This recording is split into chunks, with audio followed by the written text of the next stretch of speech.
بسم اللہ الرحمن الرحیم۔ السلام علیکم۔ عامر صاحب کے ساتھ ہفتہ اور سالج آپ کی نشست کو لے کر حاضر خدمت ہیں۔ آغاز کرتے ہیں شکریہ آپ کے وقت کا۔ آج جس موضوع پر میں آپ سے استفادہ کرنا چاہتا ہوں، بالعموم ہم یہ دیکھتے ہیں کہ جب بھی کبھی دین کے کسی موضوع پر آپ سے گفتگو ہوتی ہے تو آپ علم، عقل، استدلال اور چیزوں کے اندر جو ریشنل، جو علت، جو مقصدیت، جو حقیقت کار فرما ہوتی ہے، عقل کو مخاطب کرتے ہیں۔ ہم یہ دیکھتے ہیں دنیا بھر میں جو لوگ مذہب اسلام پر کھڑے ہیں، ان کا دین سے صرف عقلی تعلق نہیں ہوتا بلکہ ایک جذباتی وابستگی بھی ہوتی ہے، اور یہی جذباتی وابستگی ہے جس سے ان کا دین کے ساتھ تعلق کا آغاز بھی ہوتا ہے، اور مشکل مقامات پر جہاں پر اللہ کی ہدایت اور منشا پر کھڑا ہونا پڑتا ہے وہاں پر بھی یہی جذباتی وابستگی ہے جو ان کو پابرجا رکھتے ہیں۔ پوچھنا میں آپ سے چاہتا ہوں کہ آپ کے پورے ڈسکورس میں، پورے نظام فکر میں، پورے طرز استدلال میں جذبات کی کیا اہمیت ہے؟ بظاہر لگتا ہے کہ آپ جذبات کی مکمل طور پہ نفی کرتے ہیں، دین سے متعلق کسی بحث میں جذبات کو داخل ہونے سے روکتے ہیں۔ ہم نے دیکھا اطلاقی موضوعات پہ بھی آپ جذباتیت کے بہت برخلاف ہیں۔ دین اور جذبات، ان کے اندر کیا کوئی تعلق ہے؟ یہ تعلق پہلے پیدا ہوتا ہے، بعد میں پیدا ہونا چاہیے؟ آپ کی پوری گفتگو میں جذبات کیوں نہیں نظر آتے؟ انسان بحیثیت انسان مذہب کا مخاطب ہے۔ انسان کا تجزیہ کیے تو وہ اپنے ساتھ بہت سی جبلتیں لے کر آیا ہے۔ اس میں خواہشات بھی ہوتی ہیں، اس میں جذبات بھی ہیں۔ یہ ساری چیزیں انسان کی خلقت کا ناگزیر حصہ ہیں۔ ان میں سے کسی کی بھی اگر نفی کی جائے گی یا کسی کو بھی نظر انداز کیا جائے گا تو یہ خلاف فطرت ہوگا۔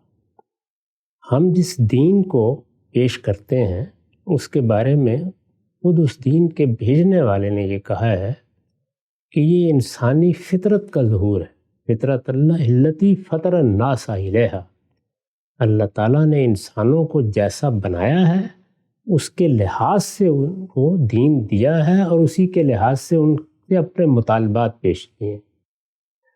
اس وجہ سے کسی چیز کو نظر انداز کرنے کے کیا معنی؟ ہر چیز کا اپنا ایک محل ہے، اپنا ایک موقع ہے، اس کو اس کے محل پر رہنا چاہیے۔ یعنی جب آپ دین کو سمجھنا چاہیں گے تو وہاں کیا جذبات سے سمجھا جائے گا؟ سمجھنے کا عمل ہمیشہ عقل سے ہوگا۔ یعنی اگر کوئی سوال پیدا ہو گیا ہے، کوئی اعتراض ہے، کسی چیز کی حکمت جاننا پیش نظر ہے، کسی چیز کا ریشنل، اس کی بنیاد کیا ہے، اس کی حقیقت کیا ہے، اس کو سمجھنا اور سمجھانا ہے، تو وہاں یہی تقاضا کیا جائے گا کہ جذبات کو باہر چھوڑائیے۔ اس طرح کے فیصلے جذبات کی بنیاد پر نہیں ہوتے۔ جب آپ ایک چیز کو نظریے کی سطح پر جاننا چاہتے ہیں تو وہاں آپ کو پہلے بنائے استدلال متعین کرنی ہے، پھر یہ دیکھنا ہے کہ اس کے لازمی نتائج کیا نکلتے ہیں۔ وہاں سب سے پہلے آپ کے ذرائع علم زیر بحث آئیں گے، پھر ان سے استفادے کے جو طریقے انسانی فطرت میں موجود ہیں ان کو استعمال میں لایا جائے۔ میں نے کسی چیز کو سمجھ لیا، وہ میرے وجود کا حصہ بن گئی، میں نے اس کو مان لیا، عقلی لحاظ سے میں اس پر مطمئن ہو گیا، اب مجھے اس پر عمل کرنا ہے۔ عمل کرنا ہے تو اس میں میری پوری شخصیت روبہ عمل ہو جائے گی، پوری شخصیت استعمال ہوگی، خواہشات بھی ہوں گی، رغبات بھی ہوں گی، جذبات بھی ہوں گے۔ اب مجھے کسی چیز کی نفی کرنی ہے، کسی کو کمتر رکھنا ہے، کسی کو بڑھنے دینا ہے، کسی کو اپنے راستے پر چلنے دینا ہے، کہاں خواہشات کو لگام دینی ہے، کہاں تک ان کا جواز ہے، کہاں تک میرے جذبات میرے ساتھ چلیں گے، کہاں مجھے ان کو بھی روکنا ہے، وہ سارے معاملات تو عمل سے متعلق ہوتے ہیں۔ یعنی جب کوئی شخص عملی زندگی میں داخل ہوتا ہے، کسی نظریے کو لے کے داخل ہو، کسی ازم کو لے کے داخل ہو، کسی مذہب کو لے کے داخل ہو، وہاں پھر جذبات، وہاں خواہشات، وہاں رغبتیں، وہاں تعلقات، وہاں عصبیتیں سب زیر بحث آتی ہیں، اور ان کے حدود طے بھی کرنے پڑتے ہیں۔ کہیں کسی چیز کو ایک حد تک گوارا کرنا پڑتا ہے، کہیں کسی کو انگیخت کرنا پڑتا ہے، اور کہیں کسی چیز کی نفی بھی کرنی پڑتی ہے یا اس کو لگام دینے کے لیے کہنا پڑتا ہے۔ جب میں ان موضوعات پر گفتگو کرتا ہوں تو وہاں ان سب چیزوں کا لحاظ رکھنے کی صحیح کرتا ہوں، لیکن سمجھنے کے لیے تو آپ کو عقل ہی کو استعمال کرنا ہے۔ سمجھنے کے لیے جو فیکلٹی اللہ تعالیٰ نے دی ہے وہ جذبات نہیں ہے۔ یا آپ کسی چیز کا مشاہدہ کریں گے، وہ آپ کے تجربے میں آئے گی، یا عقلی استدلال ہوگا۔ یعنی کوئی چیز علم کب بنتی ہے؟ وہ ایسے ہی بنے گی اگر آپ مذہب اور انسان کے تعلق کو بھی سمجھنا چاہیں گے تو اس میں انسان کی فطرت یا اس کی جبلتوں کا مطالعہ کیا جائے گا اور دیکھا جائے گا کہ وہ بنیادیں کہاں پائی جاتی ہیں۔ چنانچہ اس میں آپ کو یہ بتاؤں گا کہ انسان حادثہ اخلاقی لے کے آیا ہے، انسان اللہ تعالیٰ کا یا اپنے خالق کا ایک اجمالی شعور لے کے پیدا کیا گیا ہے۔ اب اس کے بعد پیغمبروں کی تعلیم آ کے کیسے اس کی تفصیلات اس کو بتاتی ہے، تو اس کی بنیاد خود انسانی فطرت میں موجود ہوگی، اس کا مشاہدہ کروایا جائے گا یا اس کو دیکھنے کی طرف متوجہ کیا جائے گا یا فطرت کی کتاب کو پڑھنے کے لیے کہا جائے گا، اور اس سے اگر کوئی عقلی نتائج پیدا ہوتے ہیں، اور وہ دو ہی طرح کے ہوتے ہیں، یا عقلی امکانات ہوتے ہیں، یعنی آپ کہتے ہیں کہ یہ ایک پروبیبلٹی ہے، اور یا کیا ہوتا ہے، یا یہ ہوتا ہے کہ کوئی چیز عقلی لزوم کے درجے میں چلی جاتی ہے، عقلی وجوب کے درجے میں چلی جاتی ہے، اس کو آپ کو استدلال سے بتانا ہوتا ہے۔ تو مجھے اگر آپ اس موضوع پر زیر بحث لائیں گے تو میرا رویہ اور ہوگا، اور دوسرے موضوع پر زیر بحث لائیں گے تو میرا نقطہ نظر اور ہوگا۔ ٹھیک۔ اچھا ہم سے جب یہ بات کی جاتی ہے کہ ایسی چیزیں جو سمجھنے سمجھانے سے متعلق ہیں، جن کے پیچھے کوئی ریزننگ، کوئی مقصدیت، کوئی علت کار فرما ہے، تو وہاں تو عقل ہی سے مقدمات کو تحلیل کیا جائے گا۔ یہ جذبات اور عقل کو آپس میں ایک دوسرے کا اپوزٹ کیوں قرار دے دیا گیا ہے؟ کیونکہ ہر عقلی فیصلہ بھی جذباتی محرکات کے بعد ہی ہوتا ہے۔ مثلا میرے اندر اگر جذبہ نہ ہو کہ میں تلاش حق کی جستجو میں سرگرداں رہوں گا تو میں تو استدلال کا جائزہ بھی نہیں لوں گا۔ تو جذبہ ہوتا ہے تبھی تو عقل کام کرتی ہے، اگر جذبہ نہ ہو تو عقل بھی تحلیل نہ کر سکے کسی چیز کی۔ یہاں بھی دیکھیے دونوں چیزوں کو آپ نے ملا دیا، یعنی میرے ذہن میں سوال پیدا ہوا ہے، یہ سوال پیدا ہوگا عقلی بنیادوں پر، اب مجھے اس سوال کا جواب تلاش کرنا ہے، یہ عمل ہے۔ جذباتی بنیادوں پر سوال کیوں نہیں پیدا ہو سکتا؟ جذباتی بنیادوں پر تو سوال نہیں پیدا ہوگا، جذبہ پیدا ہوگا۔ بات اہم بات۔ سوال تو عقلی ہوتا ہے ہمیشہ، یعنی عقل کوئی سوال پیدا کر دے گی، ورنہ سوال کیوں پیدا ہو؟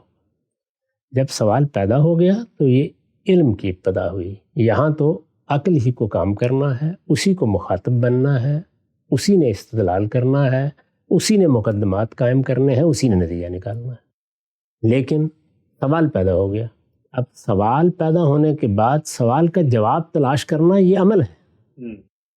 مجھے اٹھنا ہے، بیدار رہنا ہے، مجھے دماغ کو تکلیف دینی ہے، مجھے سوچنے کے لیے آمادہ ہونا ہے، اگر اس کے لیے کوئی سفر کرنا پڑنا ہے تو وہ کرنا ہے، تو وہاں ظاہر ہے کہ میرے اندر جو دوسرے ذرائع موجود ہیں وہ اپنا کام کریں گے، میں جذبہ بھی اپنا کام کرے گا، خواہش بھی اپنا کام کرے گی، میرے اندر موجود ارادہ بھی اپنا کام کرے گا، اور ممکن ہے کہ وہاں میرے قریب کوئی شخصیت ہو جس کے مجھ پر اثرات ہوں، اس کی تحریک بھی مجھے اٹھا کھڑا کرے اور میں جا کے سوال کا جواب تلاش کروں۔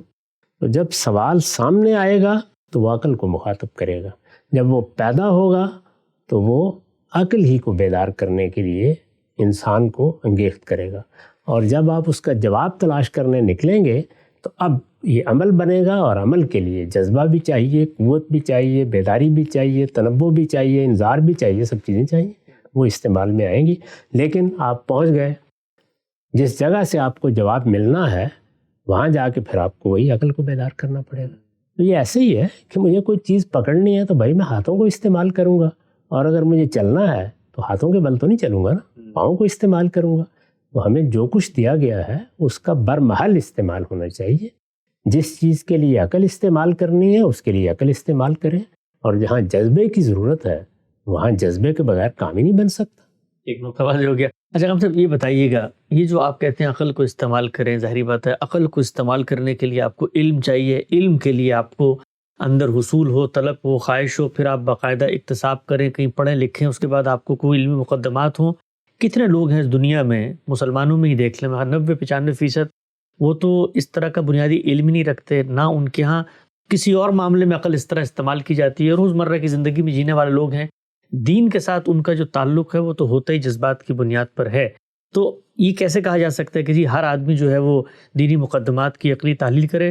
عقلی تحلیل کرنے والے تو چند لوگ ہوں گے، انٹیلیجنشیا، دانشور کو، حکما کو، فلاسفہ، جو آپ کو سنتے ہوں گے، باقی لوگ تو عام طور پہ دنیا میں جذبات سے کام لے رہے ہوتے ہیں۔ یہ کس نے کہا ہے کہ ہر آدمی سے یہ مطالبہ کیا جاتا ہے؟ یعنی انسان کے اندر ایک بلیونگ سیلف ہے، اس کی جبلت کا تقاضا ہے، وہ چونکہ اپنے اندر عجز اور احتیاج محسوس کرتا ہے، تو ایک خلا ہے جو کسی مذہب ہی سے بھرنا ہے۔ ہر حال میں کسی ماورائے طبیعت چیز سے بھرنا ہے اس نے، تو وہ بھرا ہوا ہوتا ہے۔ کوئی آدمی ہندوؤں کے ہاں پیدا ہوا، کوئی مسلمانوں کے ہاں پیدا ہوا، ایک جبلی تقاضے کی تسکین ہو گئی ہے۔ اب سوال پیدا ہونا، تو میں اگر باہر سے کچھ کر سکتا ہوں تو سوال پیدا کرنے کی صحیح کروں گا۔ سوال پیدا ہو جائے گا تو وہ آدمی دیہاتی ہے، وہ کہیں جنگل میں رہتا ہے، وہ انسان ہے، اس کی وہ فیکلٹی کام کرنا شروع کر دے گی جو سوچتی ہے، سمجھتی ہے، استدلال کرتی ہے۔ اسی کو پہلے بیدار کیا جائے گا۔ اس موقع پر جذباتی گفتگو کام نہیں دے گی۔ اگر سوال پیدا ہو گیا ہے تو پھر آگے کے مراحل طے ہونا شروع ہو جائیں گے۔ تو عام حالات میں تو لوگ اپنے اپنے مذہب پر، اس تعلیم پر مطمئن ہوتے ہیں، وہ اپنے اطمینان کے ساتھ رہ رہے ہوتے ہیں۔ اب دو ہی صورتیں ہیں، یا یہ کہ خود ان کو عدم اطمینان سے سابقہ پیش آ گیا، تو آپ دیکھیے عدم اطمینان جہاں ان کے اندر بھی پیدا ہوگا وہاں پر بھی سوال ہی سے پیدا ہو جائے گی۔ اور اگر مجھے بھی ان تک پہنچنا ہے، دعوت دینی ہے، تو پہلے سوال ہی پیدا کروں۔ یہ ہو نہیں سکتا، اس کے سوا کوئی چیز نہیں ہے۔ تو انسانی عقل اور انسانی شعور کو بیدار کیے بغیر کسی چیز کو بھی آپ علمی سطح پر نہ ذہن میں اتار سکتے ہیں، نہ دوسروں تک پہنچا سکتے ہیں، نہ اس بنیاد کے بغیر کوئی مکالمہ کر سکتے ہیں۔ تو جذبات کو جہاں استعمال ہونا ہے وہاں ہونا ہے، وہاں جذبات کے سوا کوئی اور چیز کام ہی نہیں آ سکتی۔ یعنی میں نے علمی اور عقلی طریقے سے فیصلہ کر لیا کہ اس وقت ظلم ہوا ہے، فلاں جگہ ہوا ہے، میرے پاس طاقت موجود ہے، میں نے علمی لحاظ سے اس کا تجزیہ کر لیا، عقلی لحاظ سے اس کے تمام پہلوؤں کو دیکھ لیا، اب میں اس ظلم کے خلاف اٹھ کھڑا ہوا۔ یہ سارا عمل تو عقلی لحاظ سے ہوگا، عقلی طریقوں سے ہوگا، اس میں استدلال کی ضرورت ہے، تجزیے کی ضرورت ہے، حالات کا جائزہ لینے کی ضرورت ہے۔ اب مجھے میدان جنگ میں لڑنا ہے تو جان دینے کے لیے تو جذبہ ہی کام آئے۔ واضح ہو گیا۔ اچھا ہم سے بتائیے کہ قرآن مجید میں اللہ تعالیٰ جہاں پہ جا فرماتے ہیں کہ بھئی میں تمہاری شرخ سے بھی زیادہ قریب ہوں اور اشد حبا للہ، اللہ تعالیٰ کے ساتھ اس درجے کی محبت ہونی چاہیے، تو اللہ تعالیٰ ایک بندہ مومن سے جو اپنے تعلق کے مراتب بتا رہے ہیں اس کے اندر تو یہ کہیں نہیں کہا کہ وہ شعور کی اس سطح پہ پہنچ جائے جہاں پر میں اس کے اعماق کے اندر اتر کے اس کے فلسفیانہ تحلیلات کا حصہ بن جاؤں۔ وہ تو ہر جگہ کہا ہے کہ محبت کرے مجھ سے شدید ترین محبت اور میں اس کے قریب ہوں۔ تو اللہ تعالیٰ بھی جب بندوں سے جو مطالبہ کر رہا ہے وہ تو ایک جذباتی تعلق کا کر رہا ہے، نہ کہ وہ ایک عقلی اور تحلیل کا کر رہا ہے۔ پھر بے بال بات ہے، جن مقامات کی طرف آپ نے اشارہ کیا ان کا اس پہلے مرحلے سے کیا تعلق ہے؟ پہلے مرحلے کو تو قرآن نے اس طرح بیان کیا ہے سورہ ملک میں کہ لو کننا نسمع و ناقل ما کننا فی اصحاب السعیر۔ ہم نے اگر بات کو توجہ سے سنا ہوتا، بات کو سمجھنے کی کوشش کی ہوتی، عقل سے کام لیا ہوتا، تو آج جہنم میں نہ پڑے ہوتے۔ جب دین کی دعوت سامنے آئے گی تو بات کو سننا ضروری ہے، اس کو صحیح جگہ سے لینا ضروری ہے، اس میں بنائے استدلال کو جاننا ضروری ہے، اس میں تو عقل ہی کام آئے گی۔ یہی الفاظ قرآن نے استعمال کیے۔ اب میں مسلمان ہو گیا، مسلمان ہو جانے کے بعد مجھ سے کچھ تقاضے کیے جاتے ہیں، یہ وہ تقاضے بیان ہو رہے ہیں کہ اب ظاہر ہے کہ میں نے جب ایک ہستی کو دریافت کر لیا، یعنی میری ماں ہے، اس کے لیے تو مجھے عقلی استدلال آپ کو دینا پڑے گا۔ میں نے مان لیا کہ وہ میری ماں ہے، تو اب میرا اس سے ایک جذباتی تعلق ہونا چاہیے، محبت کا تعلق ہونا چاہیے۔ اسی طرح جب میں نے اپنے رب کو پہچان لیا، اس کی معرفت حاصل کر لی، تو اب مجھ سے یہی تقاضا ہونا چاہیے کہ کوئی بندہ مومن اگر سارے رشتوں کے ساتھ محبت کا جائزہ لے تو سب سے بڑا رشتہ کون سا ہے؟ اس کائنات کے پروردگار کا ہے۔ تو اس وجہ سے ایمان والوں کو سب سے بڑھ کر اللہ ہی سے محبت ہونی چاہیے، اس میں کیا شک ہے؟ رہی یہ بات کہ میں شارک سے زیادہ قریب ہوں، تو یہ سورہ قاف میں ہے، وہاں کہاں استدلال زیر بحث ہے؟ وہاں تو یہ بتایا گیا ہے کہ تم اس دنیا میں کیا خیال کرتے ہو کہ ہماری نگرانی سے نکل گئے ہو؟ ہمارا پروردگار دلوں کے اندر اٹھنے والے وسوسوں کو بھی جانتا ہے۔ تو وہاں یہ بیان کیا گیا ہے۔ تو ہر چیز کا ایک موقع اور محل ہے، یعنی یہ طریقہ نہیں ہوتا کہ ایک بھانمتی کا کنبہ بنا لیا جائے اور یہاں کی اینٹ وہاں کا روڑا، نہیں، ہر چیز کا ایک موقع ہے، ہر چیز کا ایک محل ہے۔ جہاں جذبات کی ضرورت ہے وہاں جذبات کو زیر بحث لائیے، جہاں عقل کی ضرورت ہے وہاں عقل کو زیر بحث لائیے۔ واضح ہو گیا۔ ہم سب صحابہ کرام کا رویہ بتائیے گا۔ بظاہر یہ لگتا ہے، دیکھنے میں صورتحال آتی ہے کہ لوگوں کی ایک جماعت ہے جو رسول اللہ صلی اللہ علیہ وسلم سے شدید جذباتی تعلق رکھتی ہے، آپ کی شخصیت سے متاثر ہوئی ہے، آپ کے ساتھ کھڑی ہو گئی، آپ کے کہنے کے اوپر اپنے جان مال آبرو سب کچھ دینے کو تیار ہو گئی ہے۔ تو بظاہر تو جو صورتحال سامنے آتی ہے 4 5 وسلم کے اور صحابہ کے آثار سے، اس میں تو کوئی ایسی نہیں ہے کہ وہ علمی مقدمات کی تحلیل کر رہے ہیں، اپنے شعور کو آگے بڑھا رہے ہیں. ایک جذباتی سا تعلق ہے جو پیدا ہو گیا ہے، اور دین نے تو ان کو سب سے اول و برتر مخلوق قرار دیا ہے، رسول اللہ صلی اللہ علیہ وسلم کے ساتھیوں کو دین کے باب میں.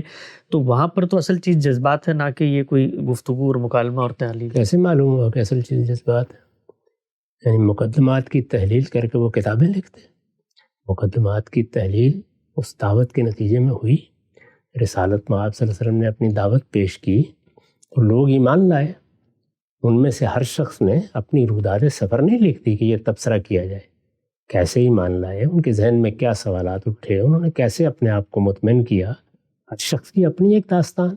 یعنی وہ ساری کی ساری جماعت کیا ایک آواز پر لپک کے آ گئی تھی؟ ان میں سے بہت سے ہیں جنہوں نے پہلے دن یہ فیصلہ کر لیا، بہت سے تھے جنہوں نے بڑا انتظار کیا، بہت سے تھے جنہوں نے سوالات کیے، آ کے پوچھا. یہ سارے مراحل گزرے. یہ جو کچھ آپ قرآن مجید میں پڑھ رہے ہیں اس میں سوالات ہیں، اعتراضات ہیں، دائیں بائیں سے باتیں ہیں. یہ کنہوں نے کی ہے؟ انسانوں نے کی ہے نا. وہی لوگ ہیں جنہوں نے یہ سوالات کیے ہیں، اور پھر وہ آہستہ آہستہ ایک بڑی جماعت بنتے چلے گئے. تو صحابہ کی جماعت جس کو قرآن نے کہا ہے کہ خیر امت تھی، وہ ایک دن میں وجود پذیر ہو گئی تھی. ایک آواز دی گئی اور وہ جذباتی طور پر امڑتے چلے آئے. پھر تو پہلے دن سب کو مسلمان ہو جانا چاہیے تھا. یعنی جذبات کے لیے تو کسی چیز کا انتظار کرنے کی ضرورت نہیں ہوتی. اس میں سے کچھ بھی نہیں ہو. یہ اسی طرح کی باتیں ہیں جو لوگ کھڑے ہو کے کر دیتے ہیں. ہر شخص کی اپنی ایک داستان ہے، اپنا ایک سفر کا طریقہ ہے. ایک بڑا قریبی شخص ہے، وہ رسول اللہ کی شخصیت سے واقف ہے، دوستی ہے، تعلق ہے، کیسی پاکیزہ شخصیت ہے، کیسا اعلیٰ اخلاقی مرتبہ ہے. پھر یہ کہ خود نبوت کی روایت کا کیا پس منظر ہے، ان کے ہاں خود کیا چیزیں موجود ہیں، یہود نے کیا چیزیں کہی ہیں، مسیح کیا کہہ رہے ہیں. ایک پورا علمی پس منظر ہے جس کے اندر انہوں نے آگے بڑھ کے ایمان قبول کیا ہے. اگر کسی نے اپنی روداد سفر لکھی ہوتی کہ میں نے تو دیکھا تھا اور بس میں ایمان لے آیا، اس طرح کی مثالیں بھی ہیں اور وہ ہوتی ہیں انسانوں میں. بعض اوقات کسی شخص کی ایک بات سنتے ہی دل کھل جاتا ہے. دل کھل جاتا ہے کہ کیا مطلب ہے؟ یعنی مطلب یہ ہے کہ وہ جو استدلالی عمل ہے وہ بعض اوقات چشم زد میں ہو جاتا ہے، اس کے مقدمات بھی واضح ہو جاتے ہیں اور آدمی ایک نتیجے تک بھی پہنچ جاتا ہے. تو یہ مختلف لوگ ہیں جن میں سے کسی نے 10 سال لیے ہیں، کسی نے 15 سال لیے ہیں، اور کتنی بڑی جماعت وہ ہے جو جوگ در جوگ داخل ہوئی اور وہ کہیں فتح مکہ کا انتظار کرتی رہی. یہ کہاں ہوا ہے یہ باتیں جو لوگ بیان کرتے ہیں؟ غام صاحب نے واضح کیا. اچھا، آخری سوال غام صاحب، اس زمن میں جو لوگ عام طور پر کہتے ہیں کہ غام صاحب سے ہم دینی مقدمات کی تحلیل کرتے ہیں، ان سے کوئی اعتراضی سوالات ہوتے ہیں، ان پہ ہم جواب طلب کرتے ہیں، عقل تو بڑی مطمئن ہوتی ہے، بالکل سارے جس کو کہتے ہیں کہ جو اشکالات پیدا وہ رفع ہو جاتے ہیں، لیکن جو ایک اسپرچول نیٹ ہے، ایک جو جذباتی کنیکشن ہے دین کے ساتھ، وہ ان کی گفتگو سے ہمیں حاصل نہیں ہوتا. وہاں پہ ہر وقت استدلال، ریزننگ، مقدمات، یہ وہ، زبان، لفظ، معنی، سیاق، کلام، یہ چل رہا ہوتا ہے. لیکن جو ایک کنیکشن کے لیے جذبات چاہیے ہوتے ہیں، ایک محرک چاہیے ہوتا ہے، وہ نظر نہیں آتا. تو یہ آپ تھوڑی سی اپنی گفتگو میں اگر استدلال کے ساتھ تھوڑے سے جذبات بھی شامل کر دیں تو توازن پیدا ہو جائے گا. اس سے کوئی تعلق نہیں ہے. جب وہ چیز زیر بحث آئے گی جس کو سمجھنا اور سمجھانا ہے، وہاں استدلالی ہوگا، اس کے سوا کوئی چیز نہیں ہوگی. کسی شخص نے تعلق پیدا کرنا ہے تو تعلق پیدا ہوگا، تو تعلق کی نفسیات ہی بالکل الگ ہے. تعلق پیدا کرنے کا معاملہ میں نے تو کیا ہی نہیں ہے زندگی میں. یعنی میں نے اپنے کام کا ایک دائرہ متعین کیا ہوا ہے، میں اس میں کام کرتا ہوں. تو یہ کیا ضرور ہے کہ ایک آدمی نے ایک بات سمجھ لی مجھ سے اور تعلق بھی مجھ سے پیدا کرنا ہے؟ دنیا میں ہزاروں انسان ہیں، وہ اپنا تعلق پیدا کر لے. جس چیز کی، جس طرح میں نے عرض کیا کہ اگر جذبات کا موقع ہے تو جذبات کو کام میں لائیے، عقل کا موقع ہے تو عقل کو کام میں لائیے. تو جو خدمت میں انجام دے سکتا ہوں وہ میں انجام دے رہا ہوں، جو کسی دوسرے کے ہاں انجام پا رہی ہے وہاں سے اس کو حاصل کر لے جا کے. میں نے تو کبھی یہ دعویٰ نہیں کیا. میرے نزدیک تو ہمارا یہ کام ہی نہیں ہے کہ ہم اپنے ساتھ تعلق پیدا کرنے کے لیے اسکیمیں بنائیں. تعلق تو اللہ کے پیغمبر سے ہونا چاہیے. تو نہ ہمارا خدا زمین پر ہے کہ اس کو جا کے ہم لوگوں سے ملاقات کروا دیں، نہ پیغمبر اس وقت سامنے ہے. پیغمبر کی سیرت ہے، پیغمبر کی شخصیت ہے، پیغمبر کی تعلیمات ہیں، ان کے ساتھ آپ تعلق پیدا کیجیے. ہمارا کام تو ایک خدام کی حیثیت کا کام ہے، یہ کہ ہم بات سمجھا دیں اور وہ رستہ دکھا دیں کہ جائیے وہاں جا کے تعلق پیدا کر لیجیے. میں نے تو کبھی لوگوں کو تعلق پیدا کرنے کے لیے کہا ہی نہیں. ہم سب بہت ہی اہم بات تھی، جو آخری بات تھی. انشاءاللہ اس طرح کے موضوعات کو مزید آگے بڑھائیں گے. وقت آپ ختم ہوتا ہے، دوبارہ حاضر خدمت ہوں گے. اب تک آپ کو بہت شکریہ.